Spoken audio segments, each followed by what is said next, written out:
São Januário e Vasco da Gama. Será uma dependência, Guilherme? Será?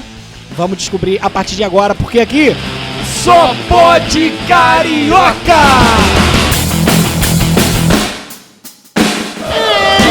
Hoje o programa especial falando aí do Vasco da Gama, falando de São Januário e de algumas peculiaridades que só acontecem com clubes do Rio de Janeiro, né? Quando tudo ia bem, as luzes caíram, veio a escuridão. Por algum problema técnico, São Januário não poderá ser utilizado já no jogo contra o CSA, que deve ir para Cariacica. Absurdo, né? No Espírito Santo. Enfim, a gente falou da questão do fator São Januário, importantíssimo para a recuperação do Vasco da Gama. E eu me recordo, obviamente eu não estou falando que isso vai acontecer, mas quando as equipes do Rio de Janeiro ficaram sem estádio, sem o Maracanã, houve uns 2 anos de Campeonato Brasileiro, foi um desastre completo. Lembro bem, sofreram bastante.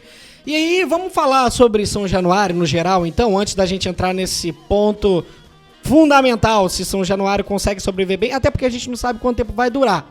Mas o Vanderlei Luxemburgo faz questão de criar identidade entre essa campanha do Vasco da Gama de 2019 de recuperação e São Januário. Mas, Guilherme, investidores da Europa estavam querendo investir em São Januário, até com a possibilidade de virar uma Arena Vasco da Gama. Acha uma boa? Acho uma boa, mas aí tem que ver a viabilidade, a confiabilidade desses investidores, porque não adianta você trazer investidores, por exemplo, como fez o Corinthians. Me lembro muito bem, o Corinthians foi objeto de investimento do Jurabichian, o pessoal do Irã. Que turma, hein? O Flamengo da ISL, na época do Edmundo Santos Silva, e eles fizeram um rombo nas duas equipes. Então, tem que saber a confiabilidade dos investidores, saber se é uma coisa séria, a gente está trazendo aqui, porque levantaram essa bola, a gente está trazendo para discussão. Agora, claro que é muito bom. Eu não sou mais a favor dessa questão de São Januário ter que ficar aparecendo Ítalo Del Cima, Moça Bonita, com cimento, porque é tradição. Acho que isso aí é pensamento de cartola. Amador. Rapaz, então sou um cartola amador. Você tá por fora. Eu acho que São Januário, ó, pra mim... Charmoso, você vai falar. Vamos ver. Calma. São Januário, Vila Belmiro e o Horto, lá no estádio de Independência, em Minas Gerais. Do América, que do nem América é do Mineiro. Patético Mineiro. Então, mas eles são os únicos estádios diferentes. Os outros são todos iguais. Eu sinto falta. Você vai jogar um videogame? O único estádio legal de botar são esses 3, porque o resto é tudo igual. Você bota San Siro e Palestra Itália. Nem é mais Palestra Itália, né? É, esse aí do Palmeiras. É. Mesma coisa. Mesma concordo, coisa. Concordo. Fica chato. Concordo contigo, mas aí São Januário vai ter que ficar sendo vítima da galera que chama de chiqueirão a vida inteira? Não, eu acho que... Vamos lá, então. O problema de São Januário, eu acho que não é São Januário em si. Acho até que poderia fechar aquele arco ali da estátua do Romário pra dar mais gente e tal. Com certeza. Ali fica um vazio. Nada Tudo bem a ver. que a gente já tá acostumado. Sim. Né? Acaba sendo as palavras, né? Charmoso, tradicional. Isso. Específico, né? Todo mundo já sabe que é São Januário, mas não impede de melhorar. E pensando até em infraestrutura, em dinheiro, seria interessante pro Vasco da Gama, né? Sim. Só que o grande problema de São Januário, ao meu ver, e você há de concordar, que são os acessos, né? Aquelas ruas curtas ali, é estranho, né? Não é confortável para a chegada e para a saída do torcedor.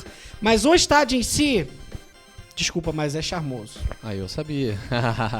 Aí já não é uma questão só de prováveis investidores. Aí tem que ser um projeto de uma empresa séria, com a prefeitura. Isso que eu ia falar, envolve a prefeitura. Tem que envolver a prefeitura, porque o entorno realmente, com todo respeito até a área, que é uma área tradicional, mas não comporta grandes eventos. Exato. Não comporta grandes eventos. Por isso que, ultimamente, o Vasco foi até obrigado a jogar partidas decisivas no Maracanã. Olha só que coisa chata. Você tem um estádio tradicional que comporta um número ideal de pessoas para uma Libertadores, Sul-Americana, e você tem que jogar no Maracanã? Sim, isso complica, Absurdo. Né? Não pode ter clássico em São Januário, a não ser com 10% para um, 90% para outro. Não acho legal. Então, assim, se houver um projeto, eu sou sempre a favor da modernização, exceto do Maracanã, que é um patrimônio público, eu fui contra sempre, e hoje o Maracanã não existe mais, né? Mas então como é que você seria a favor de continuar aquela geral lá? Sou a favor, eu era geraldino. E por que não São Januário? Porque São Januário pertence ao Vasco, não pertence ao público, não é público, não é bem público. Eu acho que no bem público você não pode desfazer, ainda mais um bem público histórico. São Januário é um bem particular histórico. Cabe ao Vasco decidir. Eu e você, na sua opinião, e nada. Se o Vasco achar que vai ganhar mais dinheiro, beleza. Agora, o Maracanã não. O Maracanã é meu, seu, de quem paga imposto. Agora não mais. Enfim, esquece Maracanã. Qualquer hora vamos parar lá na frente de São Januário e perguntar pros vascaínos o que eles acham dessa história. Sim, quem tem que dizer é o vascaíno. Quem sustenta o Vasco é o vascaíno. Mas, Guilherme, além disso tudo da questão nostálgica, né, dos torcedores, dos cariocas, custaria muito caro pro Vasco, não por grana, porque os investidores iriam fazer justamente isso, mas parece que o projeto envolveria 2 anos sem São Januário. Isso pra mim é muito arriscado, porque beleza, aí você tem 2 anos de investimento em São Januário. Quem é que vai investir no time pra evitar que o time vá pra segunda divisão? O que adianta ter São Januário jogando Série B, Série C, sei lá? Não adianta não. Então assim, tem que ser tudo muito bem feito, o Vasco tem que ser profissional nesse sentido, não iludir o torcedor. E o torcedor tem que saber exigir os direitos como vascaíno. O torcedor é patrimônio do clube.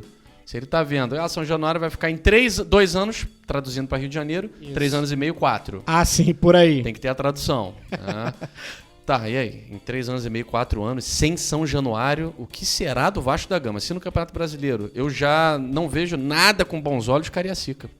Eu acho que tinha que ter feito uma parceria com o Botafogo, jogar no Engenhão, que é próximo, mais ou menos.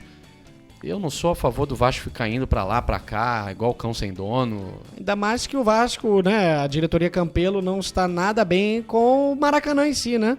Já não tinha relação boa quando era particular, agora está cedido ao Fluminense e ao Flamengo. A diretoria do Vasco não tem relações diplomáticas com a dupla Fla-Flu. Na verdade, o Rio de Janeiro se divide, infelizmente, em 2 blocos. Vasco, Botafogo, Fla-Flu. Não deveria ser assim. E o Botafogo deveria ajudar agora o Vasco? Sim, o Botafogo e o Vasco têm relações diplomáticas, na verdade, bem próximas. E acho que poderia, sim. O Vasco, obviamente, vai ter que morrer numa graninha, que não é legal pro Vascão. Não é nada bom. Mas não dá pra ficar jogando partida pra Cariacica, pra 5 mil pessoas e tal. Se não fosse Cariacica, se fosse Manaus, por exemplo, onde tem muito torcedor vascaíno, Brasília, onde tem muito torcedor vascaíno. Ruim pro Vasco. Deslocamento de jogadores. Sim. Imagina, você tem um jogo quarta-feira no Beira-Rio e sábado em Manaus. Verdade. Você não treina.